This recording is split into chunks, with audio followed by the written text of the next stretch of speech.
সুপ্রিয় দর্শক, আপনাদেরকে স্বাগত জানাচ্ছি ভোটের সমীকরণের পঞ্চম পর্বে। আজ আমরা কথা বলবো চট্টগ্রাম জেলার 16টি আসন নিয়ে। চট্টগ্রাম জেলার ভোটের সমীকরণ মেলাতে আমার সঙ্গে স্টুডিওতে আছেন প্রখ্যাত সাংবাদিক সালে বিপ্লব। তিনি এখন এক্সিকিউটিভ এডিটরের দায়িত্ব পালন করছেন দেশবার্তা পত্রিকার। এছাড়া আছেন বাংলা ভিশনের সিনিয়র রিপোর্টার কেফায়েত শাকিল। আর আমার সাথে অনলাইনে যুক্ত আছেন বাংলা ভিশনের চট্টগ্রাম ব্যুরো প্রধান নাসির উদ্দিন এবং চট্টগ্রাম ভিত্তিক IP television CND news 24.com এর head of news Mostafa Zahed. আপনাদের সবাইকে স্বাগত জানাচ্ছি। আচ্ছা, আমি জনাব সালে বিপ্লবকে দিয়ে আলোচনাটা সূত্রপাত করতে চাচ্ছি।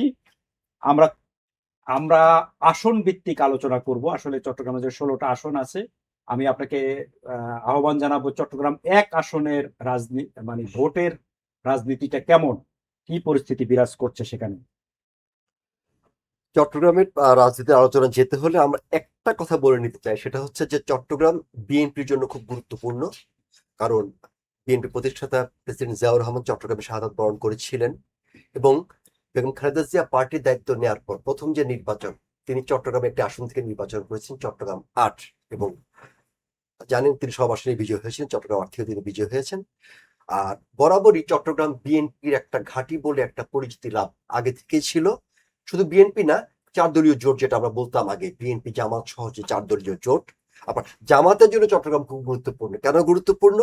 তারা, আমরা ছাত্র বয়স থেকে যে রক্ষাটা দেখে আসছি না, চট্টগ্রাম থেকে শুরু। চট্টগ্রাম বিশ্ববিদ্যালয়, চট্টগ্রাম মহসিন কলেজ, চট্টগ্রাম কলেজ, ছাত্র শিবিরের যে ভয়াবহ উত্থান আমরা দেখেছি ওই সময়টা, সেটা চট্টগ্রাম কেন্দ্রিক ছিল। সে কারণে চট্টগ্রাম বিএনপির জন্য যতটা গুরুত্বপূর্ণ, চট্টগ্রামের শক্তির প্রদর্শন জামাতের জন্য ততটাই গুরুত্বপূর্ণ। চট্টগ্রাম একের কথা আমরা যদি আলোচনায় আনি, চট্টগ্রাম 1 মিরেরসরাই। মিরেরসরাইতে এই আসনটা বেগম জিয়া ওই আসন থেকে একবার নির্বাচন করেছিলেন। তিনি সেখানে জয়ী, এটা 96 সালে।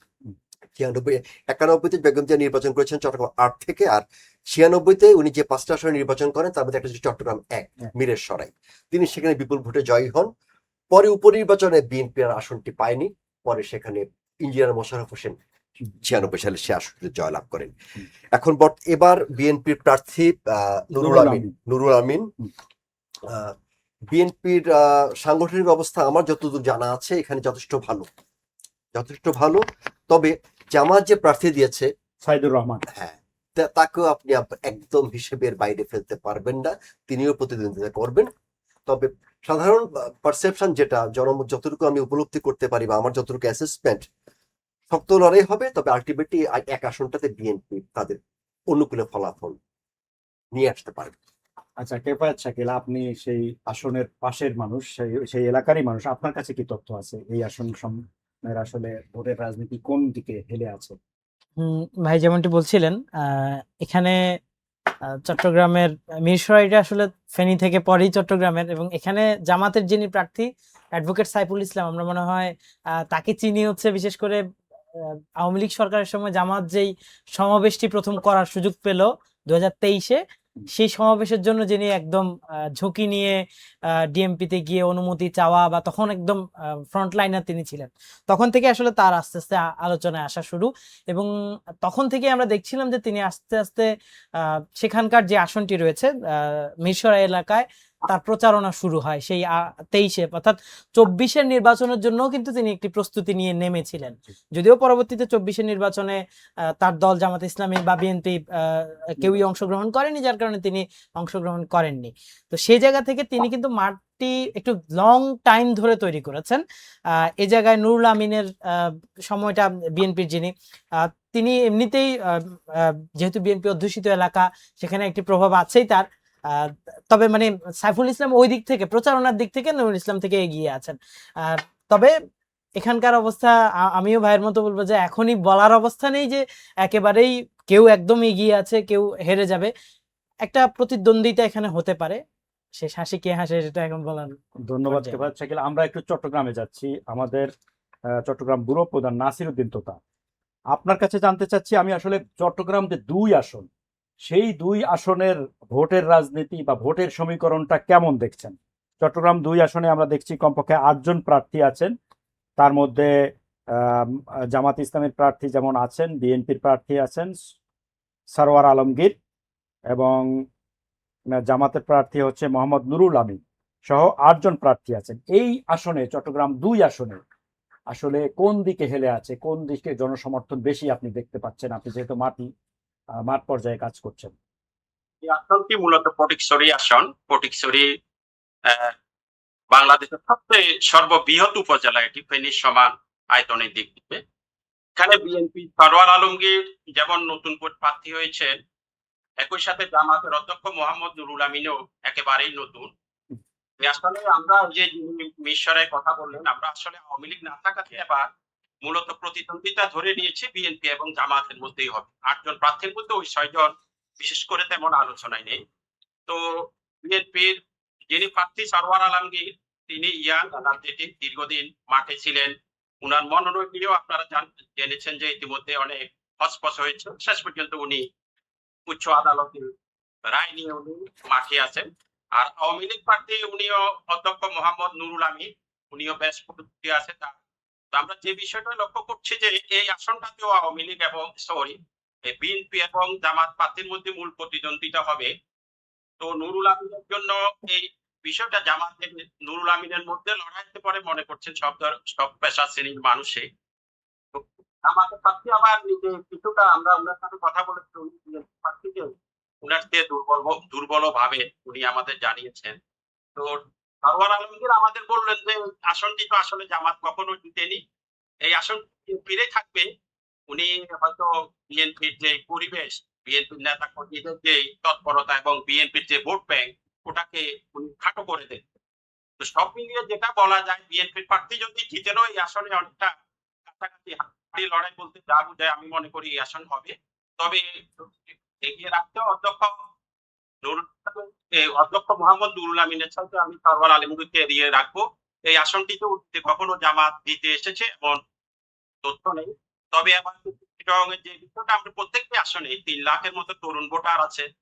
ওই ভোটের উপরে অনেক কিছু নির্ভর করবে, কারা জিতবেন কারা হারবেন।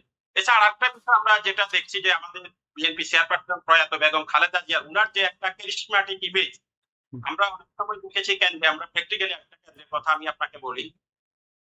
জামাত নেতাটা আন্তরিকও নিয়ে গেছেন ভোট দিতে, কেন্দ্রে গিয়েছেন এবং বাড়িতে পড়িয়েও নিয়েছেন যে উনিও জামাতকে ভোট দিতে হবে। উনি তখনই বলছেন যে দিবেন না, পাঠকই অনেকটা নির্বাচনী কেন্দ্রের বাইরে অনেকটা জগ্গার পর্যায়ে চলে গেছে। স্বামী বলতে চান যে তুমি দাঁড়িপাল্লায় ভোট দিবে, স্ত্রী বলে যে না, আমি ধানে করতে আমি পছন্দ করি। তুমি শেষে ধানের শীষে ভোট দিয়েছেন। কিন্তু আমরা এখন যেটা ভাবছি বা জামাতও ভাবছে যে এখন বেগম খালেদা জিয়া নেই, সেই কারিগরি ইমেজটা কতটুকু কাজ করবে। সব শেষে যেটা বলি, এই আসলে তিনিই জিতেন খুব কম ভোটের ব্যবধানে, আওয়ামী বিএনপি জিতুক এবং জামাত খুব কম ভোটের ব্যবধানে তিনি জিতে আসবেন বলে নাগরিকরা মনে করেন, আমরাও তাই দেখছি। আচ্ছা, প্রতিদ্বন্দ্বিতামূলক একটা নির্বাচন হবে, আপনি আশা করছেন চট্টগ্রাম 2-এ, তাই না? আমি তো মোস্তফা জাহেদ কি আছেন, আপনার কাছে যেতে চাচ্ছি।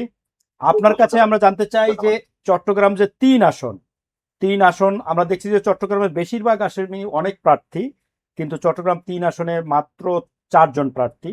তার মধ্যে বাংলাদেশ জামায়াতে ইসলামীর আছেন মোহাম্মদ আলাউদ্দিন, বিএনপির আছেন মোস্তফা কামাল পাশা, এছাড়া স্বতন্ত্র একজন প্রার্থী আছেন, আর আছেন ইসলামী আন্দোলন বাংলাদেশের একজন প্রার্থী।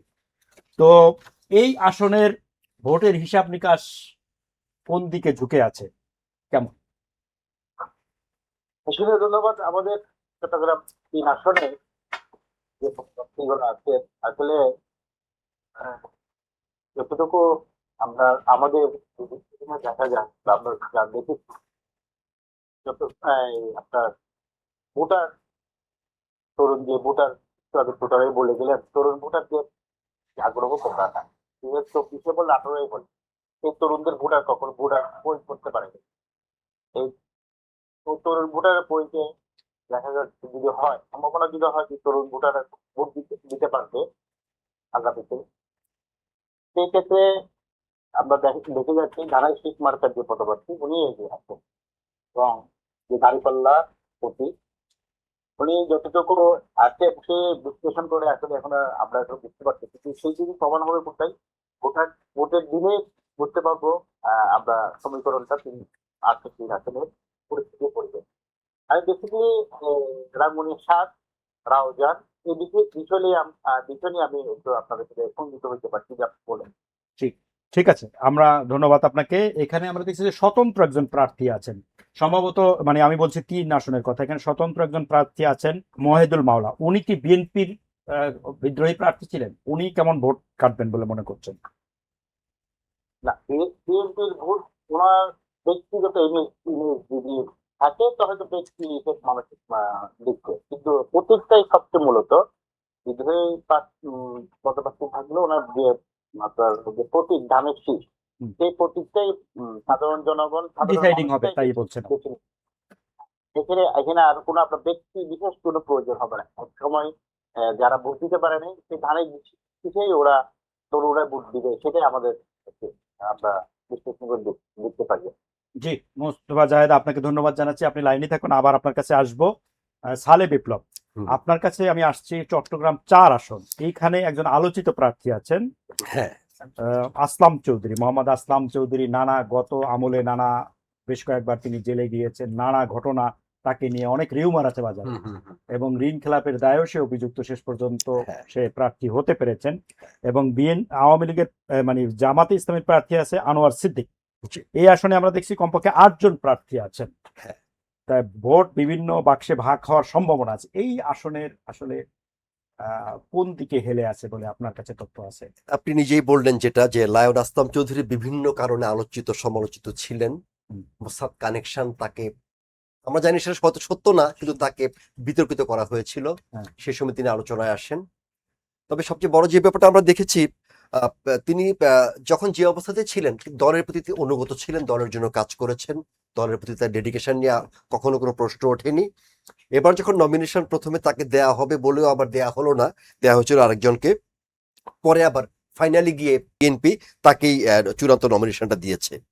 সীতাকুণ্ড এই আসনে আমার যতটুকু জানা আছে, আমরা যতটুকু জানি যে লায়ন আসলাম চৌধুরীর দলীয় সমর্থনের পাল্লা অনেক ভারী। তার সক্রিয় কর্মী বাহিনীর সংখ্যা প্রচুর, যারা পুরো আসনে ছড়িয়ে আছে। প্লাস রাজনৈতিক পরিচয়ের বাইরে তিনি অনেক মানুষের কর্মসংস্থান করেছেন। এই গ্রাউন্ড থেকে সাধারণ মানুষের মধ্যেও তার একটা গ্রহণযোগ্যতা আছে। সেই হিসাবে আমরা বলতে পারি যে ভোটের দৌড়ে তিনি অনেকটা এগিয়ে থাকবেন। তবে আবারও সেই কথা, অন্যরাও কেউ কাউকে ভোটের মাঠে ছাড় দেবে না।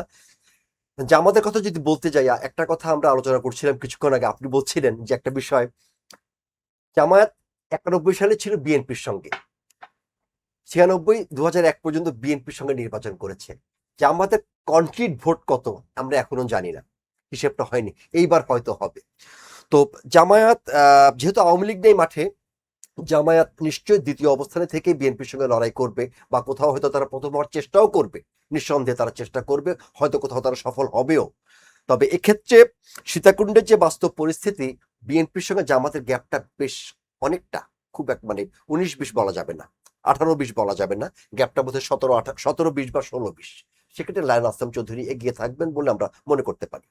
এখানকার প্রচারণায় আমি একটা জিনিস দেখেছি যে এখানে তার যে প্রতিদ্বন্দ্বী অর্থাৎ জামাতের পক্ষ থেকে উনি যে ঋণ খেলাপি যে বিষয়টি, বিশেষ করে ইলেকশন কমিশনার ওনাকে বলেছে টাকাটা দিয়ে দিয়েন, এইটাকে তারা প্রচুর ব্র্যান্ডিং করছে এই জিনিসটাকে, যে উনি ঋণ খেলাপি, উনি যদি নির্বাচিত হয়ে আসেন তিনি কি এই টাকা পরিশোধ করবেন কিনা, নাকি দেশের টাকা আরো বেশি তিনি এভাবে ঋণ নেবেন, এই বিষয়গুলোকে তার প্রচারণার ক্ষেত্রে কিন্তু বেশি জোর তার দেওয়া against এ হচ্ছে। ব্যবহার করা বিরুদ্ধে। এবং তুলছে। যেটি ভাইও বলছিলেন যে তরুণ ভোটারদেরকে মূলত এই বিষয়টা সম্ভবত বেশি আকৃষ্ট করতে পারে। দেখা যাচ্ছে যে যেমন হাসনাত আব্দুল্লাহরা সরাসরি এটার বিরুদ্ধে ক্যাম্পেইনও করছে, যারা ঋণ খেলাপি তাদেরকে যেন ভোট না দেয়।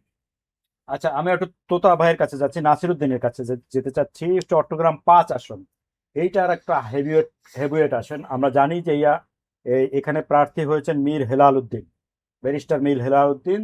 তার বাবা ছিলেন চট্টগ্রাম সিটি কর্পোরেশনের একসময় মেয়র ছিলেন, মন্ত্রী ছিলেন, মীর মোহাম্মদ নাসির। আপনার নামের সাথে কিছু সাদৃশ্য আছে। এই আসনে আমি দেখছি যে জামাতের কোনো প্রার্থী নাই, এটা তারা খেলাফত মজলিসকে এটা খেলাফত মজলিসকে ছেড়েছে। তো সেক্ষেত্রে এই আসনের আসলে ভোটের হিসাব নিকাশটা কেমন? কোন দিকে ঝুঁকে আছে পাল্লা? কথা হলো এই আসনটি আসলে আমরা যদি বলি ডানপন্থীদের এখানে সবসময় মিন্নাত সাহেবের আগে এখানে বিএনপির সৈয়দ ওয়াহিদুল আলম আপনি উনি একসময় হুইপ দিলেন। হুম। এই মাঠটা খুব সুন্দর করে তৈরি করা, উনি জনপ্রিয় এবং সাকসুর যিনি পিপি ছিলেন এস এম ফজলুল হক হুম। উনার এলাকা, এবং আরো আপনি জেনে আসতে হচ্ছে এখানে আমাদের ব্যারিস্টার ওয়াহিদুল আলম সাহেবের মেয়ে, তিনি জঙ্গি মামলায় দীর্ঘদিন কারাবরণ করেছেন। বাস্তবতা হলো এই জায়গাটা হলো ডানপন্থী এবং বিএনপির ঘাঁটি বলা যায়।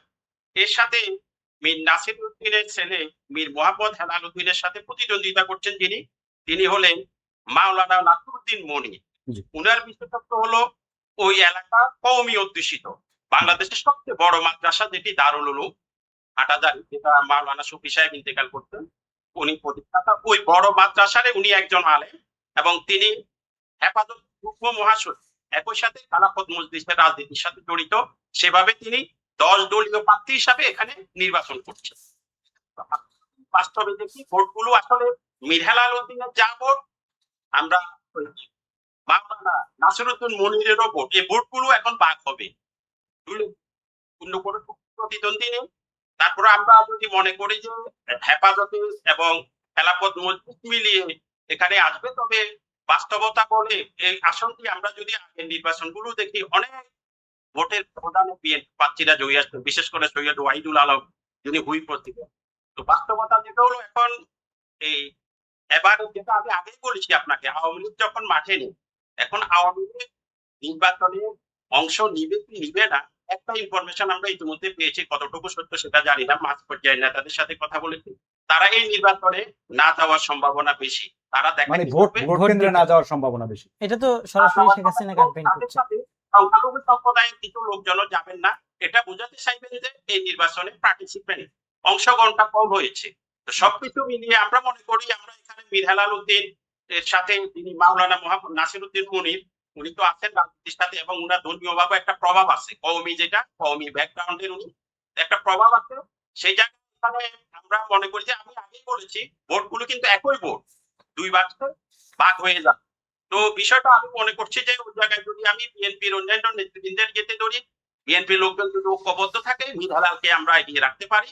আর চন্দিতা আমি যেটা বললাম একই ভোট 2 বাক্সে ভাগ হবে, কারণ মন মানসিকতার দিক দিয়ে বিএনপি যা তারা 10 দলীয় জোটের যারা আছেন ধর্মীয় ভাবাবেগ বাদ দিলে তারাই আমাদের ডানপন্থী চিন্তা ভাবনা নিয়েই থাকেন। তো আমাদের এটা আসলে ফলাফল জানার জন্য এখনই আগ বাড়িয়ে কিছু না বলে অপেক্ষা করতে হবে নির্বাচনের দিন ভোট গণনা পর্যন্ত। এখানে একজন স্বতন্ত্র প্রার্থী দেখা যাচ্ছে, যে স্বতন্ত্র প্রার্থী একজন আছে, ইমামউদ্দিন। উনি কোন ইমামউদ্দিন রিয়াদ, উনি কি বিএনপি বিদ্রোহী নাকি অন্য কোনো দলের? এই যে স্বতন্ত্র প্রার্থী যিনি আছেন ইমামউদ্দিন, ইসলামী ফ্রন্টের ওইভাবে প্রভাব ওখানে নেই। আচ্ছা, প্রভাব নেই। ধন্যবাদ আপনাকে। আমরা একটু মোস্তফা জাহেদের কাছে যেতে চাচ্ছি। আচ্ছা, আপনার এলাকা চট্টগ্রাম 6, এখানকার গণমানুষের সাথে আপনার যোগাযোগ আছে, আপনি চট্টগ্রাম 6-এর রাজনীতির সমীকরণটা কি, ভোটের রাজনীতির সমীকরণ একটু আমাদেরকে জানাবেন। ধন্যবাদ। চট্টগ্রাম 6 এবং 7, রাঙ্গুনিয়া এবং রাউজান, আপনারা সবাই হয়তো জানেন কিছুদিন আগে এই রাউজান কেন্দ্রে নিয়ে গোলাম আজম খন্দকার বিএনপি পদপ্রার্থী ইয়াসমিন তাবিদ চৌধুরী দুজনেই হেভিওয়েট প্রার্থী। তারপরে কিছুদিন পূর্বে আগেই দেখা যায় বালির কিছু বিষয়বস্তু নিয়ে অনেক হত্যাকাণ্ড, এই বিষয়ে প্রশাসন যৌথ বাহিনী অনেক তৎপর ছিল।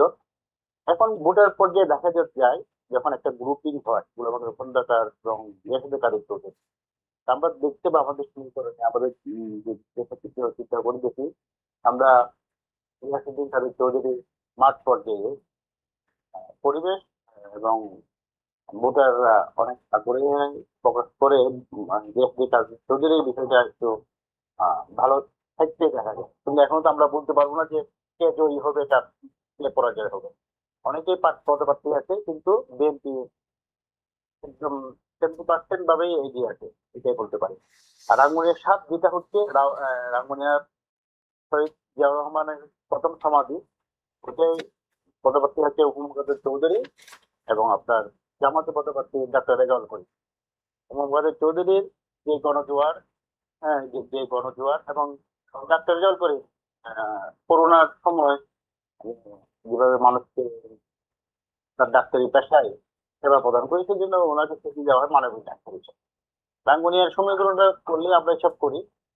মোহাম্মদ চৌধুরী তার হত্যা, ওনাকে যেভাবে গুম করে রেখে দেওয়া হয়, সেই গুমের পরিপ্রেক্ষিতেই রাঙ্গুনিয়াবাসী, রাঙ্গুনিয়ার জনগণ ব্যক্তি বিশেষ বিষয় দেখবে না, তো যত সচেতনমূলক ভাবে সাধারণ জনগণ চাইবে একজন ভালো ব্যক্তি সংসদে যায়।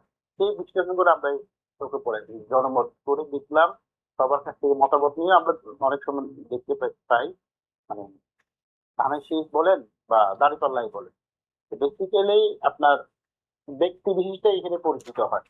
ভালো মানুষ হলাম, ভালো ভালো মানুষ, মানবিক মানুষ, ভালো মানুষ হওয়া দরকার। তো ভালো মানুষরা তারা জনগণই বেছে দিবে ভোটের মাধ্যমে। তবে এই, পরিবেশ পরিস্থিতি দুজনেই মোটামুটি ভালো, দাঁড়িপাল্লা এবং ধানের শীষ। এবং আরেকজন পদপ্রার্থী আছেন যাদের মধ্যে ইকবাল হোসেন মোমবাতি পদপ্রার্থী, উনি হয়তো একটু মিডিলে আছেন। তো তিনজনেই মোটামুটি রাঙ্গুনিয়ার 7 আসরেই জয় বর্তমানে আমরা যা করে দেখতে পাচ্ছি সেইভাবেই তাদের যতটুকু এগিয়ে আছে। তার মধ্যে একটাই কারণ, শহীদ সালাউদ্দিন কাদের ছেলে হিসেবে ওনার পরিচিত বা পরিবেশ, সেই পরিবেশের কারণেই উনি এগিয়ে আছেন। জি, ধন্যবাদ ধন্যবাদ মোস্তফা জাহেদ। সালে বিপ্লব, আপনাকে এই বিষয়ে একটা মন্তব্য করতে চাই যে 6 এবং 7 একই পরিবারের দুজন প্রার্থী, একজন হচ্ছে সালাউদ্দিন কাদের, প্রয়াত শহীদ সালাউদ্দিন কাদের চৌধুরীর ভাই 6 আসনে, এবং 7 ওনার ছেলে হুমাম কাদের চৌধুরী। তো এই এই ওনারা তো একটা নির্যাতিত পরিবার। এই আসনের আসলে এই দুইটা আসনের যদি আপনি একটু পর্যালোচনা করেন, কি পরিস্থিতি? এই দুটো আসনে একটা বড় ফ্যাক্টর কাজ করবে, যেটা একটু আগে মোস্তফা জাহেদ বললেন। প্রথমে সালাউদ্দিন কাদের চৌধুরীর প্রতি মানুষের একটা, ওই এলাকার মানুষের একটা অন্ধ ভক্তি বা ভালোবাসা আছে অনেক মানুষের। এবং তার বাবার প্রতি এটা ছিল, তার বাবার প্রতিও ছিল, ফজলুল কাদের চৌধুরী। ফজল কাদের চৌধুরীর প্রতিও ছিল। এবং সালাউদ্দিন কাদের চৌধুরী যেভাবে তার কথা কারো ভালো লাগুক বা না লাগুক, সাহস দিয়ে কথা বলার মতো বাংলাদেশে খুব কম। তার মধ্যে তিনি ছিলেন একজন। বুক চিতিয়ে কথা বলতেন এবং প্রকৃত অর্থেই ভারতীয় আধিপত্যবাদের বিরুদ্ধে তিনি ছিলেন সবচেয়ে সোচ্চার ব্যক্তি। সে কারণে তাকে ভারতকে খুশি করার জন্য সালাউদ্দিন কাদের চৌধুরীকে ফাঁসি দেওয়া হয়েছিল, অন্য কোনো উদ্দেশ্যে নয়। সুতরাং এটা আমরা যেমন উপলব্ধি করি, রাঙ্গুনিয়ার মানুষ উপলব্ধি করে, তার প্রতি তার যে মানুষের যে ভালোবাসা, বিশ্বাস, শ্রদ্ধাটা, এটা দুটো আসনই আপনার প্রভাব ফেলতে পারে। তার ভাইয়ের ক্ষেত্রে প্রভাব ফেলবে এবং তার ছেলে যিনি অ্যাবডাক্ট হয়েছিলেন দীর্ঘ সময়, এই পরিবারের প্রতি ওই এলাকার মানুষের একটা আলাদা ভালোবাসা আছে। এটা তাদেরকে একটা বাড়তি সুবিধা দেবে বলে আমি মনে করি দুটো আসনই। আপনার কাছে কি মনে হয় আসলে বিশ্লেষণ যেটা শুনলেন দুই পক্ষের, এটা ঠিক আছে? মানে 6 এবং 7 ব্যাপারে যে এই যে হুমাম কাদের চৌধুরীর কথাটা যদি বলি, যে উনার ব্যাপারটা আমরা যেটি দেখি আর কি, তরুণ সমাজের চোখ থেকে যদি দেখি, যে দলীয়র বাইরের তরুণদের মধ্যে তার একটা জনপ্রিয়তা আছে, যেটি ভাই বলছেন, সালে বিপ্লব ভাই, যে ভারত বিরোধিতার কারণে, গুমের কারণে আমরা দেখি যে জামাতপন্থী তরুণরাও তাকে অতিথি করে। ঢাকা বিশ্ববিদ্যালয়ে দেখেছি তাকে অতিথি করেছে। এই জায়গা থেকে তিনি কিন্তু আলাদা আলাদা একটা ওনার জনপ্রিয়তার জায়গা। নিশ্চয়ই ভোটের মাঠে আমারও মনে হয় যে এটি একটি প্রভাব ফেলবে ওনার ক্ষেত্রে। আচ্ছা, আমরা একটু নাসির উদ্দিনের কাছে যেতে চাচ্ছি। এই বিষয়ে আপনি কোনো মন্তব্য করবেন? এই দুইটা আসন 6 এবং 7। আমি একটু বলতে চাচ্ছি, আমার অবজারভেশন যেটা, চট্টগ্রাম হয় রাউজান, এটা কাদের পরিবারের, এটা নিঃসন্দেহে, সেটা আওয়ামী লীগ থেকেও আপনারা দেখেছেন, বিএম ফজলে করিম চৌধুরী, ওরা কাদের পরিবারেরই সন্তান। তো কাদের পরিবারের জন্য রাউজানের আসনটা আসলে অনেকটা ভাগ্যের ব্যাপার, ওরা জিতে আসে ওখানে। রাউজানের যেটা, সরি, রাঙ্গুনিয়া যেটা, চট্টগ্রাম 7 রাঙ্গুনিয়া, হুমাম কাদের হলো যে ওখানে ওর বাবা আগে নির্বাচন করে জিতে এসছে, কিন্তু এবারে ব্যাপারটা কিছুটা কিভাবে, এই কারণে তার যে প্রতিদ্বন্দ্বী যিনি, উনারও একটা ভালো অবস্থান আছেন। উনি জামাতের বাইরে, ওই যে আমাদের এই যে আমার বন্ধু সহকর্মী উনি বলেছেন, ওখানে উনার যে সামাজিক যে কর্মকাণ্ড, উনার একটা অবস্থান ইতিমধ্যে উনি তৈরি করে নিয়েছেন। তার উপরে একটা কথা হলো আমরা তৈরি করি যেমন বহিরাগত, এই সব মিলিয়ে রাউজানেরটা ওরা যেভাবে যত সহজে জিতে আসবে, আমি মনে করি রাঙ্গুনিয়াটা ব্যাক পেতে হবে, ভালোই ব্যাক পেতে হবে, তাদেরকে ভালোভাবে এখানে কাজ করে আগাইতে হবে। এগিয়ে আছে কিন্তু এখনো বোঝা যায় না, নির্বাচনের আগে ৮-১০ দিন বাকি, অনেক সময় অনেক ট্রেন্ড তৈরি হয় পক্ষে বিপক্ষে, সবকিছু মিলিয়ে ওখানে একটু সতর্ক থাকতে হবে। রাউজানেরটা আপনি বলা যায় ওরা এগিয়ে আছে এবং মানে জিতে আসবে। আচ্ছা, ধন্যবাদ। রাউজানে এগিয়ে আছে এটা আপনি এত স্পষ্ট করে বলছেন কিভাবে? যেখানে আমরা কয়েকদিন আগে দেখলাম একটা দুর্ঘটনা ঘটলো, গোলাম আলম গোলাম আকবর খন্দকার। আকবর খন্দকারের সাথে একটা কনফ্লিক্ট হলো এবং তিনিও, তার সমর্থকরা কি শেষ পর্যন্ত তাকে ভোট দিবে? ইন্টারেস্ট আমরা অনেক জায়গায় এভাবে আপনি ধরলে চিটগাং শহরে প্রত্যেকটা আসনে ৪ থেকে ৫ জন করে মনোনয়ন চেয়েছিলেন। তো আমরা ধরে নিয়েছি যে ওরা বিরোধিতা করবে। আমরা তো কথা বলি সবার সাথে, আমরা সব শ্রেণী পেশার সাথে কথা বলি। তো বললাম, ভাই তুমি ওকে চাইছো, তুমি কিভাবে ওকে ভোট দিতে যাবা? তোমাকে তো মনোনয়ন দেয়নি। বলে যে আজকের সবশেষে ভোট দেওয়ার আগে আমাদের আর দ্বন্দ্ব থাকবে না, ধানের শীষ দেখেই আমরা তখন ভোট দিব, কেন ওটা আমার প্রাণের প্রতীক। কি করি সে বিরোধিতা গুলো অনেক জায়গায় কাজ করবেন। আর বাস্তবতা হলো গোলাম আকবর খন্দকারের অবস্থান রাউজানে তেমনটি নেই। আমরা বাইরে আন্দোলন করা বা সংগ্রাম করা, যুদ্ধ করা এক জিনিস, অবস্থান বাইরে দিয়ে বোঝা যায়। বাইরে কাদের পরিবারের একটা অবস্থান ওখানে আছে, এটা দীর্ঘ ব্রিটিশ আমল থেকে কাদের পরিবার ওখানে প্রভাবশালী। গোলাম আপনাকে ডিস্টার্ব করতে পারি বা করতে পারি, কিন্তু যদি গোলাম আকবর খন্দকারকে ওখানে মনোনয়ন দিয়ে হতো তাহলে ওখানে আশঙ্কা ছিল জয়ের ব্যাপারে। আমি মনে করি যে ওখানে আপনি নিশ্চিত থাকতে পারেন এখানে জয়ী আসবে। আর কোন দল যেটা প্রতীক দেখলে মন প্রাণ থেকে যে রাজনীতি করে তারা নির্বাচনে ভোট দিয়ে আসবে, তখন আর ব্যক্তিকে তারা চোখে দেখবে না, প্রতীকটাকে তার চোখের উপর বেশি উঠবে। আচ্ছা, কেফায়েত শাকিল, আপনার কাছে আসতে চাই, সেটা হচ্ছে চট্টগ্রাম ৮ আসন এরশাদুল্লাহ বিএনপির প্রার্থী এবং জামাত ইসলামের প্রার্থী আবু নাসের। এছাড়া আমরা দেখছি আবু নাসের নেই ওখানে, এখন আরিফ। 10 দলীয় জোটে হাসান আরিফ। এনসিপির একজন এটা এনসিপি কে ছেড়ে দেওয়া। এনসিপি কে দেওয়া হয়েছে, আরিফ। জুবাইরুল হাসান আরিফ। আচ্ছা, তো এই আসনের পরিস্থিতি কি আপনার, মানে আমি জানতে চাচ্ছি আপনার কাছে চট্টগ্রাম ৮ আসনের নির্বাচনের আসনটা সমীকরণ। নিয়ে আমার কাছে আসলে খুব ভালো অবজারভেশন। আচ্ছা, আমি আটের ব্যাপারে আমি একটু সাহায্য করতে পারি। আমি শহরে বড় হয়েছি তো। জি, এটা যিনি বিএনপি প্রার্থী এরশাদুল্লাহ, বড় নেতা, বিএনপির অনেক ত্যাগী নেতা, পুরো জেলা জুড়ে তার পরিচিতি আছে। তুলনামূলকভাবে জোটের যে প্রার্থী, জামাতে ইসলামী জোটের যে প্রার্থী জুবাইরুল হাসান আরিফ, তিনি জাতীয় নাগরিক পার্টি এনসিপির প্রার্থী। জামাত তাকে সমর্থন দিয়েছে জোটের প্রার্থী হিসেবে। সে সঙ্গে আছেন অধ্যাপক মুসা, ইসলামী আন্দোলন বাংলাদেশের, আরও আছেন জাতীয় পার্টি জিএম কাদের, ইসলামী ফ্রন্টের আছেন জাহাঙ্গীর আলম, আরও বেশ কয়েকজন আছেন। এখানে ব্যাপারটা কি, মানে ওই যে কথা তোতা ভাই বলছিলেন, যত কোন্দল থাক, গ্রুপিং থাক, মনোমালিন্য থাক, ভোট কেন্দ্রে যাওয়ার আগে একজন দলীয় কর্মী বা সমর্থকের মধ্যে তার প্রতীকটা প্রথমে এসে ধাক্কা দেয়। আমার প্রতীক ধানের শীষ, আমার প্রতীক দাঁড়িপাল্লা, আমার প্রতীক কাস্তে, আমার প্রতীক শাপলা করি, যেটাই হোক না কেন। এই অঞ্চলটা চান্দগাঁও এবং বোয়ালখালী, চান্দগাঁও ৫/২ থানা, বোয়ালখালী ১টা থানা, এইখানে শিবিরের অবস্থান শক্ত, একদম শহরের ভেতরে, মানে শহরের ভেতরে। এবং ছাত্র শিবির এবং জামাত ইসলামী, সে আমি ১৯৮৭-৮৮ সাল থেকে দেখে আসছি, এইখানে তাদের ঘাঁটি, তারা বেশ শক্ত অবস্থা, তাদের ভোটও বেশি। তো এইখানে জামাত লড়বে, মানে জামাত সমর্থিত জোট বিএনপির সঙ্গে ভালোই লড়াই করবে। এখনই বলা যাচ্ছে না এরশাদুল্লাহ জয়ী হবেন কিনা বা জামাত সমর্থিত প্রার্থী জয়ী হবেন কিনা। তবে চট্টগ্রাম এই আসনটায় যে জয়ী হতে চাক তাকে বেগ পেতে হবে, লড়াই হবে। আচ্ছা, মোস্তফা জাহেদ, চট্টগ্রাম ৮ আসন নিয়ে আপনার পর্যবেক্ষণ কি জানতে চাচ্ছি। জি, ধন্যবাদ।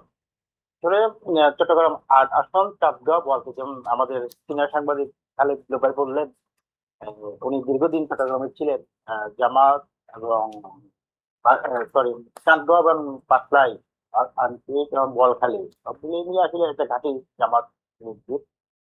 বেসিক্যালি আসাদুল্লাহ সাহেব যখন সারোয়ার বাবলার হত্যাকাণ্ড হয়, যখন ওনাকে সারোয়ার বাবলা হত্যা করার সময় ওপেন গুলি ওনার গায়ে লাগে, সেই পরিবেশে ওনার জনপ্রিয়তা আরো এগিয়ে এগিয়ে গেল, এটা আমরা বিশ্লেষণ করি। আর আসাদুল্লাহ বিএনপির জন্য একজন নিবেদিত প্রাণ হিসেবে আমরা যতটুকু দেখি, আসলে ভালো একজন মানুষ, ব্যক্তি ম্যাচটা ওনার ভালো। আর যে এনসিপি তো ওরা নতুন আসছে, নাগরিক পার্টি, পাতলাকলি, ওনাদের এই পর্যবেক্ষণে আমরা যা দেখি, ওনাদের হিসাব নিকাশ একটু কঠিন হওয়ার সম্ভাবনা থেকে যায়। কারণ নতুন দল, নতুন তরুণ, এবং সেই ক্ষেত্রে ওনাদের যে একটা ভোটারদের কাছে যাওয়া আসা নিয়ে একটা কিন্তু ওনাদের একটু বিষয়বস্তু থেকে যায়। জাহিদুল্লাহ এবং প্রবীণ রাজনীতি হিসেবে ওনার বোয়ালখালী সাধারণ জনগণ বলেন যা পাঁচলাখ সাধারণ জনগণ যতটুকু আমরা দেখি ওনার ফিল ভালো, আমরা একটুকুই আশা করি। আচ্ছা, ধন্যবাদ মোস্তফা জাহেদ। আচ্ছা, সালে বিপ্লব, ভাই। চট্টগ্রাম ৯ আসন যদি আমরা আলাপ করতে চাই, সেখানে বিএনপির আরেকজন আলোচিত প্রার্থী আছে মোহাম্মদ আবু সুফিয়ান, আবু সুফিয়ান। এবং জামাতে ইসলামীরও এখানে প্রার্থী এখানে আছে জামাতের ডক্টর প্রার্থীও আলোচিত। ফজলুল হক, উনিও আলোচিত। এই আসন সম্পর্কে আপনি কি মনে করছেন? আবু সুফিয়ানের তো দীর্ঘ রাজনৈতিক ইতিহাস রয়েছে। উনি এরশাদ বিরোধী আন্দোলনের সময় ছাত্র দলের নেতৃত্ব দিয়েছেন, জাতীয়তাবাদী ছাত্র দলের নেতা ছিলেন, বড় নেতা ছিলেন চট্টগ্রাম মহানগরীর। রাজনীতিতে তার তিনি একজন কি বলবো আমরা, অত্যন্ত সুভাষ, খুব চমৎকার কথা বলে, আন্তরিকভাবে মানুষের সঙ্গে মেশেন, খুব সফট স্পোকেন। তবে ভোটের রাজনীতিতে আবু সুফিয়ান সাহেব কতটা করতে পারবেন, এখানে আমি একটু সংশয় আছে আমার। কারণ ভোটের যে কালচারটা, ক্ষমতা দেখানো, টাকা ছড়ানো, অনেক বিষয় থাকে ভেতরে বাইরে, এই কালচারে উনি অভ্যস্ত না। উনি নিপাট একজন ভদ্রলোক। যদি মানুষ একজন ভদ্রলোককে খুঁজে বের করতে চায়, তাহলে সুফিয়ান সাহেব ভোট পাওয়ার কথা। আবার জামাতের প্রার্থীও যথেষ্ট জনসমর্থন তার এলাকায় আছে, দলের বাইরেও আছে। তবে এখানে আরেকটা বিষয় আমাদের আবার বলতে হবে, তরুণদের ভোট কোথায় যাবে? চট্টগ্রাম শহরের প্রাণকেন্দ্র কিন্তু একদম কোতোয়ালি। হুম। এটা চট্টগ্রাম শহরের প্রাণকেন্দ্র। এখানে তরুণদের ভোট একটা বড় ফ্যাক্টর হবে। তোতা ভাই বোধহয় বিষয়টা নিয়ে একটু ভালো বলতে ভালো পারবেন। বলতে ঠিক পারবেন। তার আচ্ছা, তোতা ভাই, হ্যাঁ। নাসিরউদ্দিন, আপনি একটু যোগ করেন যে চট্টগ্রাম ৯ আসন, এখানে সমীকরণটা কেমন? নাগরিক প্রার্থী আছেন জুবাইরুল হাসান আরিফ। আচ্ছা, ৮-এর কথা বলছেন আপনি? আবার জামায়াতের যিনি প্রার্থী ডাক্তার আবু নাসের, ওটার প্রতীক কিন্তু বাতিল হয় নাই। জি উনাকে জি জি, মনোনয়ন ওনার করা হয়েছে। ওনার আবার জুবাইরুল হাসান আরিফকে বাদ দিয়ে আবু নাসেরও থাকতে পারেন। ওরা ওদের মধ্যে এমন কথা বলতে, যখন আবু নাসের থাকবে তখন প্রতিদ্বন্দ্বিতা শক্ত হবে এরশাদুল্লাহর সাথে। ওটা শেষ করলাম। চট্টগ্রাম ৯ দুইটা আপনি আবু সুফিয়ান বলছেন, ঠিক আছে। সুফিয়ান দীর্ঘদিন ছাত্র রাজনীতি থেকে উঠে এসেছেন, উনার একটা অবস্থান আছে। এবং ডাক্তার যিনি ফজলুল হক, উনি প্রভাবশালী, বিত্তশালী। উনি উনার প্রভাব আছে চট্টগ্রাম শহরে যে দুটো কলেজ, চিটং কলেজ, মহসিন কলেজ, যেখানে ছাত্র শিবিরের এক সময় রাজত্ব ছিল। এই সব কিছু মিলিয়ে আবু সুফিয়ানের যে রাজনৈতিক অবস্থান এবং ডাক্তার ফজলুল হক, উনি আগে এবার প্রকাশ্যে রাজনীতিতে ছিলেন না, এবারেই প্রথম উনি জামাতের সংগঠন করতেন। উনি বিশেষ করে হাসপাতাল ব্যবসার সাথে জড়িত। তিনি 4-5টা হাসপাতাল আছে। উনি আবার আমেরিকা সিটিজেনশিপ বাদ দিয়ে নির্বাচন করেছেন। জামাতের ডোনার হিসাবে উনি পরিচিত। এই জায়গায় উনি যে বিত্তশালী এবং শিক্ষিত একজন স্বাস্থ্যসেবা নিয়ে কাজ করছেন, একটা গ্রহণযোগ্য কথা উনার আছে। আর আবু সুফিয়ানের বিষয়টা হলো, উনি একেবারে নিচে থেকে উঠে আসা রাজনৈতিক কর্মী থেকে উঠে এসে রাজনীতিবিদ হয়েছেন। তারও একটা অবস্থান সর্বত্র রয়েছে। সবকিছু মিলিয়ে আবু সুফিয়ানকে জামাতে এই চট্টগ্রাম মহানগরের একটি আসনকে টার্গেট করেছে, আবু সুফিয়ানের আসনকে। ওখানে তারা ভালো রেজাল্ট ফলাফল যদি হারেও প্রতিদ্বন্দ্বিতাপূর্ণ ভাবে আবু সুফিয়ানের সাথে লড়াই করে যেতে চায়, এবং তাদের এটা একটা চ্যালেঞ্জ হিসাবে নিয়েছে তারা। এই জন্য আবু সুফিয়ানকে আরো কৌশলী হয়ে তরুণ, নারী, ভোটার যারা নতুন এসছে, সবকিছু মিলিয়ে আবু সুফিয়ানের জন্য এই আসনে জিতে আসা কঠিন হবে। কারণ জামাত এটাকে মরণ কামড় হিসাবে দিয়েছে। জামাত এটার জন্য সর্বশক্তি, এই শহর এলাকা কোতোয়ালির এই আসনটা সর্বশক্তি নিয়োগ করেছে কোতোয়ালি আসনে প্রতিদ্বন্দ্বিতাপূর্ণ করে তোলার জন্য, তাদের অবস্থান জানা দেওয়ার জন্য। সেইভাবে তারা কাজ করে যাচ্ছে। বাকিটা নির্বাচনের দিন পর্যন্ত অপেক্ষা করা ছাড়া আর আমাদের। ধন্যবাদ নাসিরউদ্দিন। আমরা এবার যদি চট্টগ্রাম 10 আসনে যাই, এটা আর একটা আলোচিত আসন। আমরা হ্যাঁ। জানি যে বিএনপির প্রয়াত নেতা আব্দুল্লাহ নোমানের ছেলে প্রথমে এখানে মনোনয়ন পাননি, পরে আবার তাকে মনোনয়ন দেওয়া হয়েছে। জি। সাইদ আল নোমান, তরুণ রাজনীতি, বাবার পদঙ্ক অনুসরণ করে সে রাজনীতিতে আসছে, তরুণ এবং স্মার্ট। ওই আসনে জামাতে ইসলামের প্রার্থী আছে মোহাম্মদ শামসুজ্জামান হেলালি। হেলালি, হ্যাঁ। শামসুজ্জামান হেলালি। জোট আরো প্রার্থী। দেখছি আমরা মোট 8 জন প্রার্থী আছে সম্ভবত। জি জি, স্বতন্ত্র আছে। প্রার্থীও আছেন। আছে। এই আসনের আসলে এইটা কি? এখানে একইভাবে যেটা আমরা একটু আগে ভাইয়া বলছিল যে তরুণদের ক্রেজটা এই নির্বাচনে গুরুত্বপূর্ণ। তরুণদের ভোট অনেক কিছু নির্ধারণ করবে। আমরা যদি সেদিক থেকে আসি, সাইদ আল নোমান তরুণদের কাছে একজন গ্রহণযোগ্য প্রার্থী হয়েছেন। তিনি একদম নতুন প্রজন্মের প্রতিনিধি, উচ্চশিক্ষিত, সদ্বংশীয় তো অবশ্যই। তারুণ্যের দিকটা যদি আমরা ধরি তাহলে তরুণদের দিক থেকে উনি একটা সমর্থন পাবেন, এটা একটা ব্যাপার। আবার আমরা যদি ঐতিহ্যের দিকে যাই, রাজনীতি দলীয় দিকে যাই, ঐতিহ্যের দিকে যাই, আব্দুল্লাহ আল নোমান দলমত নির্বিশেষে চট্টগ্রামের একজন বিশাল মাপের মানুষ ছিলেন। তাকে সাধারণ মানুষ অত্যন্ত ভালোবাসতো, এখনো ভালোবাসে, এখনো তার জন্য দোয়া করে। তো নোমান ভাইয়ের ছেলে হিসেবে, আব্দুল্লাহ আল নোমানের ছেলে হিসেবে সাইদ আল নোমান একটা বিশেষ শ্রেণী এইজ গ্রুপের মানুষের সমর্থনটা পাবেন, বয়স্কদের সমর্থনটা পাবেন। আর তিনি তার নিজের অবস্থানগত কারণে তরুণদের একটা সমর্থন পাবেন। আর সবচেয়ে বড় ব্যাপার যেটা হবে, বিএনপির প্রার্থী 3টা সমীকরণ তার পক্ষে যায়। এখানে আমরা যদি একটু মোস্তফা জায়েদের কাছে শুনতে চাই যে চট্টগ্রাম 10 সাইদ আল নোমান বিএনপির প্রার্থী, উনি এবং জামাতের প্রার্থী আছেন, মোট 8 জন প্রার্থী আছেন দেখতে পাচ্ছি। এখানে আসলে কার অবস্থান কি, আপনার কাছে কি তথ্য আছে? আসলে তেমন একটা তথ্য নেই দর্শক। আসলে আমরা একটা হিসাব করি, একটা করে দেখি, এটা হচ্ছে সাইদ আল নোমান, নোমান একজন, নোমান সাহেব, যে নোমান সাবেক মন্ত্রী ছিলেন চট্টগ্রামে, একদম মাথাওয়ালা ব্যক্তি, যার ওনারই ছেলে সাইদ আল নোমান।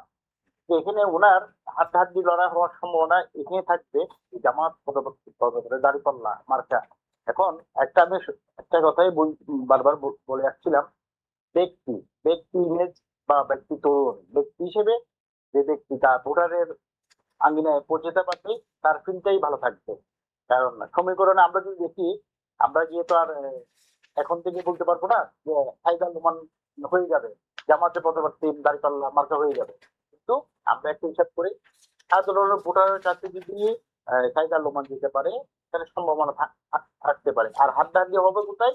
প্রতীক নিয়ে। মানুষ ব্যক্তি না দেখে কিন্তু প্রতীকেই দেখছে। আর একটা বিষয় থাকে, যদি ভোট কেন্দ্রে মানুষ যারা বিগত আমলে যারা ভোট দিতে পারে নাই, তারা যদি সুষ্ঠুভাবে ভোট দিতে পারে, অবশ্যই আমরা দেখবো তার ফলাফলটা কোন দিকে যায়। আমরা আশা করি ধন্যবাদ ওইটাই। ধন্যবাদ। আমরা একটু নাসির উদ্দিনের কাছে যাই, এই আসন সম্পর্কে, চট্টগ্রাম 10 সম্পর্কে নাসির উদ্দিনের মন্তব্য জানতে চাই। নাসির উদ্দিন, আপনার অবজারভেশন কি? আপনি ওনার নেগেটিভ দিকটাই বলতে চাইছিলেন, কেউ জানেন কিনা। আমি যেটা ওনার নেগেটিভ দিক হিসাবে দেখছি, আমি তো কাজ করছি এলাকায় গিয়ে, ওনার প্রধান নেগেটিভ দিক যেটা, সেটা হলো করা হচ্ছে যে উনি আউটসাইডার, ঠিক আছে, জি। শহরে থাকেন বা উনি অরিজিনাল হলো রাউজার। জি। আর দ্বিতীয়ত হলো তিনি এই গত 16 বছরের আওয়ামী শাসন আমল, আওয়ামী আমলে হলে উনার রাজনীতি কোনো ভূমিকা নাই, এটা স্পষ্ট, এটা সবাই জানেন। উনি আব্দুল্লাহ নোমানের ছেলে, এটা একটা পজিটিভ দিক।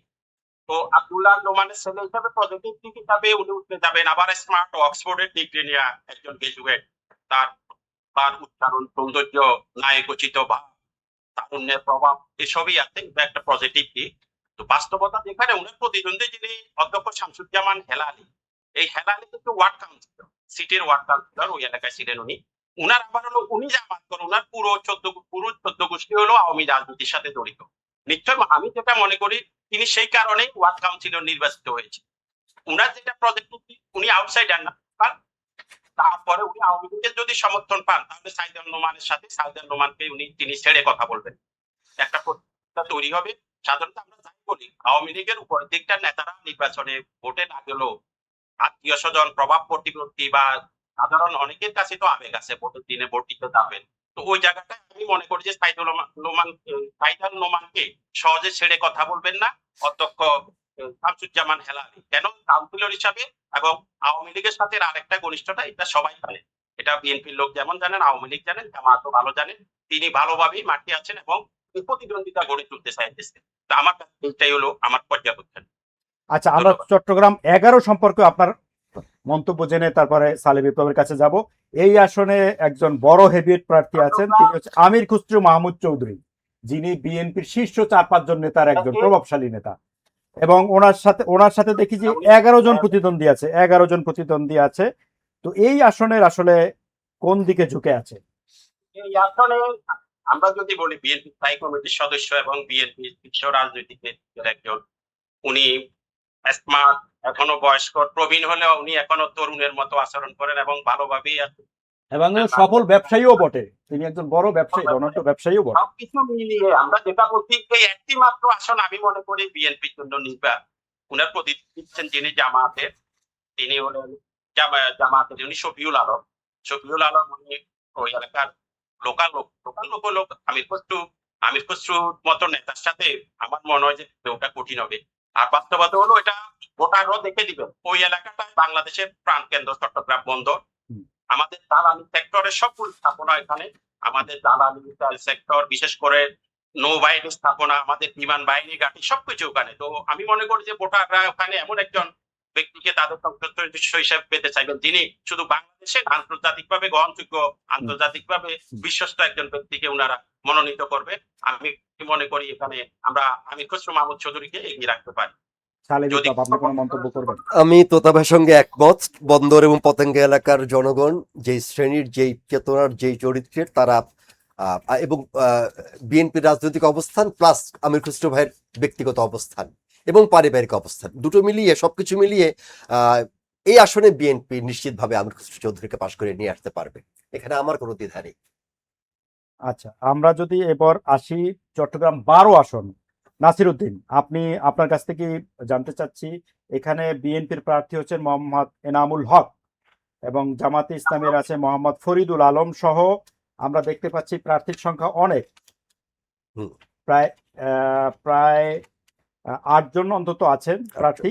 তো এইখানের ভোটের সমীকরণটা কেমন? বিএনপি প্রার্থী আমি মনে করি বিশেষ করে বিএনপির এনামূলক এনাম এবং জামায়াতের যিনি ডাক্তার ফরিদুল আলম, এই দুজনের মধ্যে প্রতিদ্বন্দ্বিতা হবে। এনামূলক এনাম এই দীর্ঘ 16 বছরে একাধিকবার তিনি কারাগারে গিয়েছেন, জি। সরাসরি রাজনীতির সাথে মাঠে ছিলেন, ময়দানে ছিলেন এবং উনি একজন ভালো ব্যবসায়ী, চট্টগ্রামে ব্যবসায়ী পরিবারের সন্তান এবং চট্টগ্রামের বনতি পরিবারের সন্তান, ব্যবসায়ী গুলো সাথে জড়িত এবং তিনি, আমরা যে বিভিন্ন মানুষের বদনাম থাকে এইগুলো থেকে তিনি মুক্ত, নিজে ব্যবসা করে রাজনীতি করেন।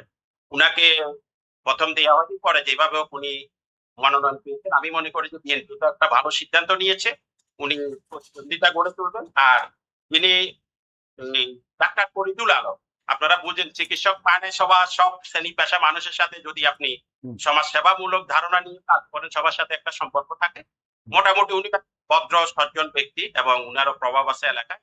তবে এই যে এনামূলক এনাম, উনি দীর্ঘদিন রাজনৈতিক মাঠে উনি জেল কেটেছেন, মানুষের প্রাণের মধ্যে উনার অবস্থান তৈরি করেছেন।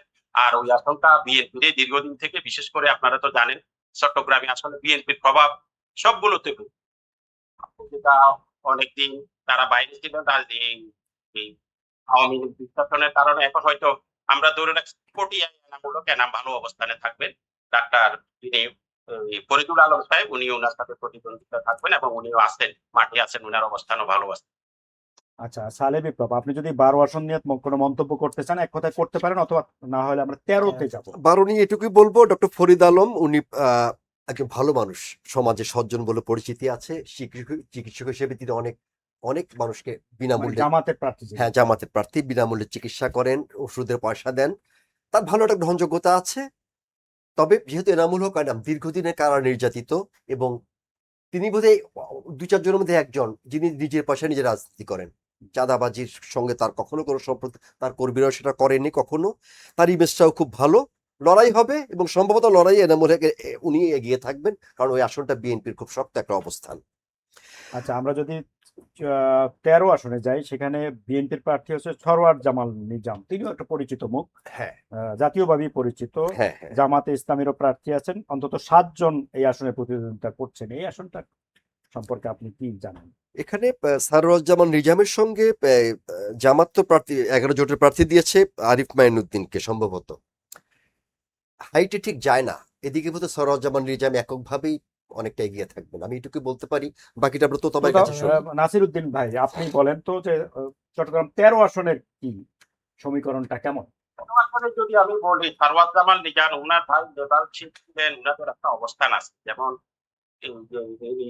আনোয়ারাতে উনাদের একটা অবস্থান আছে, ওদের পারিবারিক ভাবে আপনারা ওই যে আমি বললাম ওরা রাজনীতির সাথে অনেকে নানা কর্মের সাথে জড়িত, ওনারা ওইভাবে ওনাদের বদনাম নেই, ঠিক আছে, তবে দীর্ঘদিন উনি মাঠে ছিলেন না, এভাবে যেভাবে রাজনীতি অন্যরা যে জুলুম খেটেছেন উনি ছিলেন না, কিন্তু বিএনপির সাথে ছিলেন, রাজনীতি করতেন। তবে এই প্রতিদ্বন্দ্বিতা জামাতের প্রার্থী থেকে উনি এগিয়ে থাকবেন, উনাদের পারিবারিক অবস্থান, রাজনৈতিক অবস্থা, আর আনোয়ারা আসনে ওভাবেই এই জামাত এগিয়ে থাকবে বলে আমি মনে করি।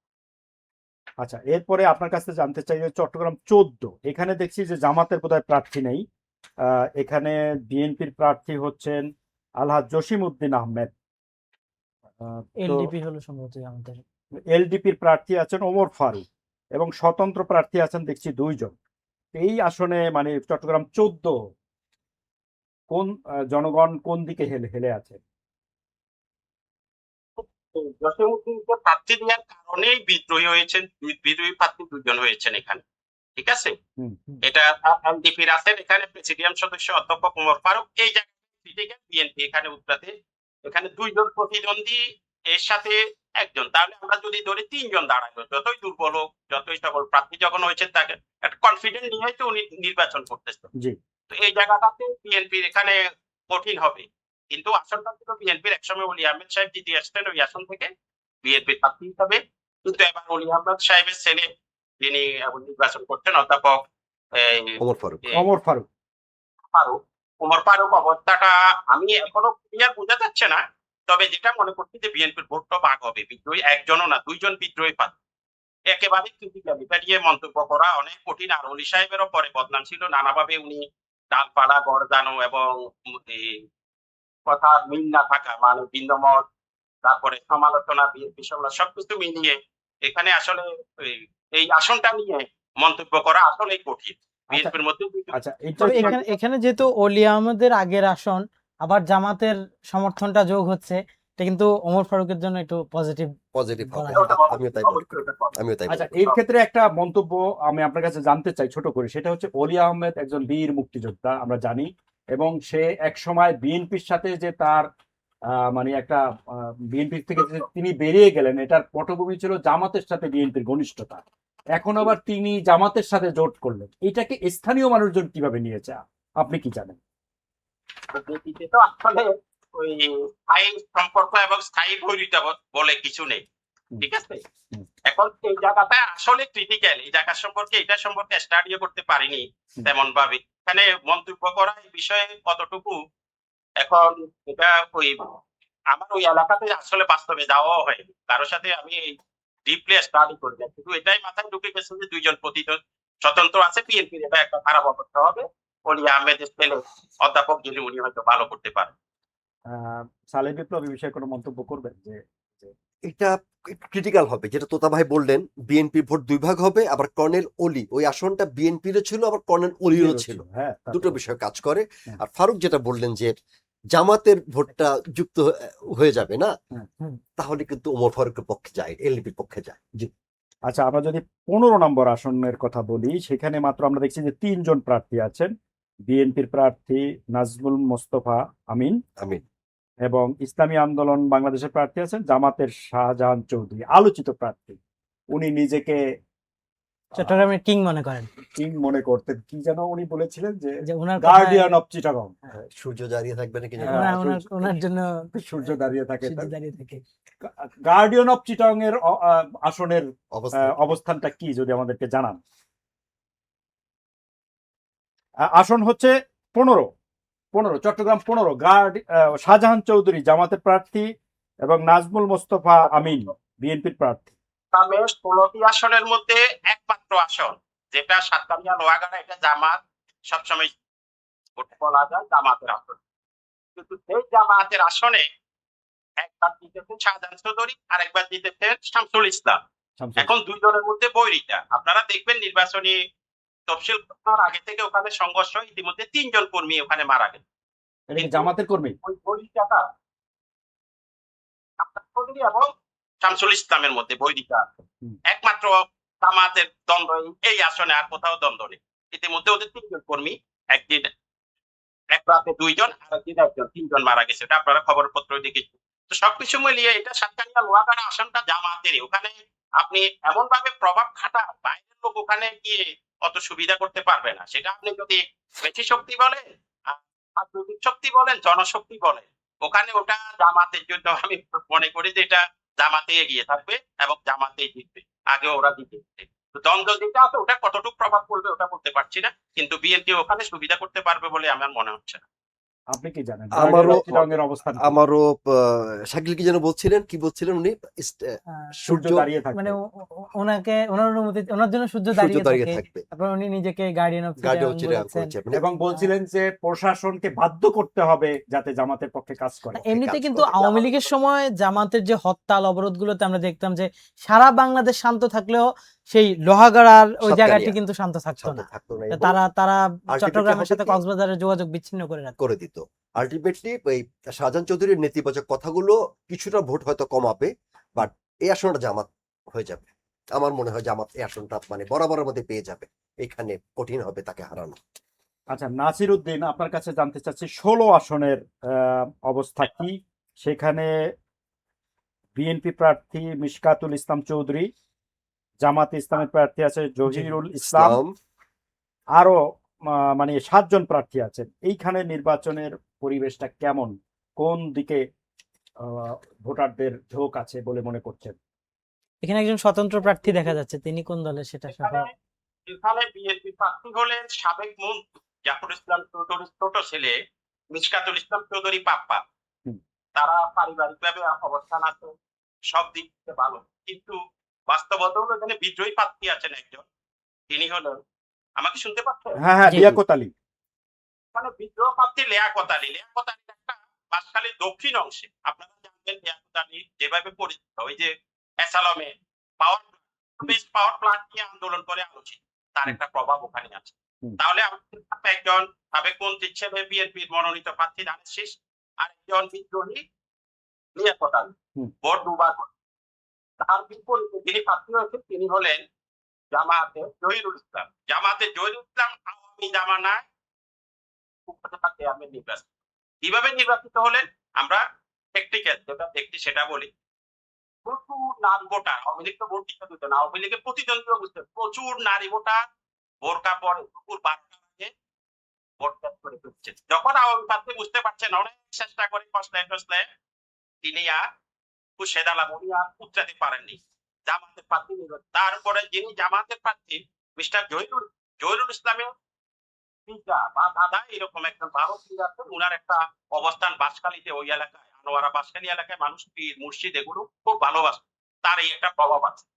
বাস্তবতা হলো এখানে জামাত, তিনি উপজেলা চেয়ারম্যান, মানে ওই আসনটিকে ঘিরে উপজেলা, ওই আসনটিতে সংসদীয় আসন 16 আছে, সবকিছু মিলিয়ে তার প্রভাবটা আপনারা ইতিমধ্যে বুঝে গেছেন। আর জাফর ইসলাম চৌধুরীর ছোট ছেলে যদি মিশকাতুল ইসলাম চৌধুরী পাপ্পা, উনি রাজনৈতিক দিকে ভালো আছেন, সবকিছু অবস্থান আছে, পারিবারিক অবস্থা, চৌধুরী পরিবার, জমিদারি পরিবারের ছেলে, কিন্তু উনার সাথে উনার ভোট নিয়ে যাচ্ছেন আমাদের লিয়াকত আলী। লিয়াকত আলী। আমি এখানে জামাত, এখানে বিএনপি থেকেও দুজনের দ্বন্দ্বে আমি বিএনপি থেকেও জামাতকে এগিয়ে রাখবো আমার ধারণা। বাস্তবতা হয়তো নির্বাচনের দিন দেখা যাবে, কেন আমি উপজেলা নির্বাচনটা দেখে বুঝছি যে ওদের কেরিশমা কি জামাত। মহিলা ভোটার 12টার মধ্যে, পুরুষ তো যেতেই দেন আছে, আপনারা জানেন আওয়ামী জামানায় জামাতের লোকজন গিয়ে ভোট দিবে, সাহস কোথায়, তারা 12টার মধ্যে ভোট শেষ করে উপজেলা চেয়ারম্যান হয়ে চলে এসেছে। আওয়ামী লীগ প্রার্থী বুঝতেও পারেনি। এগুলো আমি মনে করি যে এখানে জামাত থাকবে এদের দুইজনের, কারণ একজন হলে তাহলে আমি মনে করতাম যে ওদের মধ্যে প্রতিদ্বন্দ্বিতা তৈরি হতো। আর ওই জায়গাটাও লোহাগাড়া সাতকানিয়ার মতো জামাতের প্রভাব আছে বাঁশখালী। আচ্ছা, নাসির ভাই- আপনাকে হ্যাঁ, বলুন। নাসির ভাই, একটা জিনিস দেখেছি যে আমি সামাজিক যোগাযোগ মাধ্যমেও কিন্তু তার ব্যাপক প্রভাব দেখা যায় প্রচারণাতে, মানে একটু লিয়াকত ক্যারিশম্যাটিক। আলীর কথা বলছেন? না জহিরুল ইসলামের। জহিরুল ইসলামের মানে জামাতের প্রার্থী। ওরা পীর পরিবারের সন্তান, পীরকে ওরা মান্য করে। আমি তো বলছি আনোয়ারা বাঁশখালী কথা, পীরকে খুব মান্য করে, পীর পরিবারের সন্তান। ওদিকে একটা ভোটার আছে, তারপর হলো জামাত তো আছে। আর জামাত কিন্তু টেকনিক্যাল, অন্যরা আপনারা তো বুঝেন তারা যেভাবে ক্যাডার ভিত্তিক রাজনীতি করে, ওদের ভোট একটাও নষ্ট হবে না। অন্যদের ভোট আমি যাব, সে যাবে, তিনি যাবেন, ওই যাবেন, আমরা যে গাফিলতি, ওই গাফিলতিটা ওদের নাই, ওরা প্রতিটা ভোট আদায় করে নিত। ওইভাবে আমি ওই নির্বাচনটা দেখে আওয়ামী জামানায় উপজেলা চেয়ারম্যান, একমাত্র চেয়ারম্যান হয়ে আসছেন উনি, আমি দেখে আমরা তো তাই দুপুর 12টা বলে যে আমরাই দিন, আমরা দেখছি বাস্তবে দেখলাম তাই, রেজাল্টও তাই। এটা কোনো বাদ দেওয়ার সুযোগ হয়নি, এমন ভাবে ওরা। আচ্ছা, আপনার ওরা ওদের যে খেলুড়ের যে মনোভাব, লড়াকু মনোভাব, ওই কারণে ওখানে জামাতে গিয়ে থাকবে। আচ্ছা, আমরা সার্বিকভাবে 16 আসনের যদি একটা আপনার 2 লাইনে বলতে বলি যে আওয়ামী লীগের যে ভোটাররা এরা শেষ পর্যন্ত একটা অংশ তো নিশ্চয়ই ভোট দিতে যাবে, তারা কোন পক্ষে যাবে ভোট দিবে বলে মনে করছেন? আমি এই বিষয়টা আমি অনেকের সাথে কথা বলছি, আমাদের বন্ধুরা তো রাজনীতির সাথে জড়িত, সেটা বিশ্ববিদ্যালয় জীবন থেকে দেখেছি। হুম। মাঝ লেভেলের তারা যেটা বলছে, কারোর সাথে যোগাযোগের সুযোগ নেই, ওরা না যাওয়ার পর হুম। সেম আমাদের হিন্দু ভাই বোনদের বা সংখ্যালঘু সম্প্রদায়ের লোকজন করছে যে আওয়ামী লীগ যে ডিসিশন নেয় সেটা, আর বাস্তবত ভোটের প্রতি মানুষের একটা ঝোঁক আছে, যার যে নেশা, ভোটও একটা, ভোট দিব, ভোটে যাবো, এটা একটা নেশা, তো ওগুলো দাবাই রাখতে পারবো না, কিছু হয়তো 15 বছর ভোট দিতে পারি নাই, অনেকে তো ভোটই দিতে পারে না জীবনে একবার। বাস্তবতা হলো আরো নির্বাচনে প্রায় 10 দিনের মতো সময় বাকি, আপনার অনেক কিছু দেখবেন চেঞ্জ হতে পারে তখন। তো সবকিছু মিলে ওরা যাবে, পুরাপুরি অংশ একেবারেই যাবে না এমন না, যাবে। তাদের সিদ্ধান্ত তো হয়তো আপনারা কাছাকাছি আপনার আরো অনেক কিছু স্পষ্ট হবে নির্বাচনের বিষয়ে, তাদের অবস্থান আপনি হয়তো জানতে পারবেন। ওরা হয়তো আমাদের সামনে বলছেন না কিছু, হয়তো ওরা আওয়ামী লীগের পক্ষ থেকে কেউ না কেউ হয়তো আওয়ামী লীগ, জামাতের সাথে, দলপ্রিয় জোটের সাথে, কেউ বিএনপি জোটের সাথে হয়তো যোগাযোগ করছে। ওরা একটা সিদ্ধান্তে যাবে হয়তো শেষ পর্যন্ত, সবাই তো চাবে একটা সম্পর্ক গড়ে সামনের দিকে এগিয়ে যাওয়ার জন্য একটা সম্পর্ক তো তৈরি করতে হবে। রাজনীতি থাকতে হলে, আমি আগেই বলছি, আপনি রাজনীতিতে বৈরিতা সভ্যতা যেমন স্থায়ী নয়, বৈরিতাও স্থায়ী নয়, যে কোনো কে কার সাথে মিশবে। জামাত এই আওয়ামী লীগের সাথে বিরোধিতা করে নির্বাচন আন্দোলন করতে না, সেই জামাত আবার বিএনপির সাথে করতে। লাইনে বলতে বলি যে চট্টগ্রামের যে 16টা আসন, এর মধ্যে বিএনপি কয়টাতে ভালো অবস্থায় আছে আর কয়টায় চ্যালেঞ্জের মুখে আছে, এইভাবে যদি আপনি এক কথায় বলেন। যদি বলি 16টি আসনের মধ্যে 14টিতে বিএনপি এগিয়ে আছে, 2টিতে আমি মনে করি জামাত জিতবে। এখন ভোটের দিন ভোটারদের মনে, এটা হলো আমার ধারণা। আচ্ছা, থ্যাংক ইউ। আমরা একটু আপনাকে ধন্যবাদ। মোস্তফা জাহেদের কাছে যেতে চাচ্ছি। মোস্তফা জাহেদ আছেন? জি জি জি। আচ্ছা, আপনার মন্তব্য জানতে চাই 2টা বিষয়। একটা হচ্ছে নারী ভোটাররা, চট্টগ্রামের নারী ভোটার, আমরা জানি যে জামাত ইসলামী নারী ভোটারদেরকে এবার টার্গেট করেছে। নারী ভোটাররা কোন দিকে ঝুঁকছেন? আর হচ্ছে নাসিরউদ্দিন যেভাবে মন্তব্য করলেন যে চট্টগ্রামে 14টা আসনে বিএনপি এগিয়ে আছে, বাকি 2টায় জামাত জিতবে, আপনার এই 2টা বিষয়ে একটু ছোট ছোট করে মন্তব্য জানতে চাচ্ছি। ধন্যবাদ। আসলে নারী ভোটাররা অধিকাংশই ইসলামী পদ্মাপরে চট্টগ্রাম, নারীরা তো ইসলামী পদ্মায় চলে, একদম বোরকা বেশি চট্টগ্রাম নারীরা বেশি অংশ চলাফেরা করে।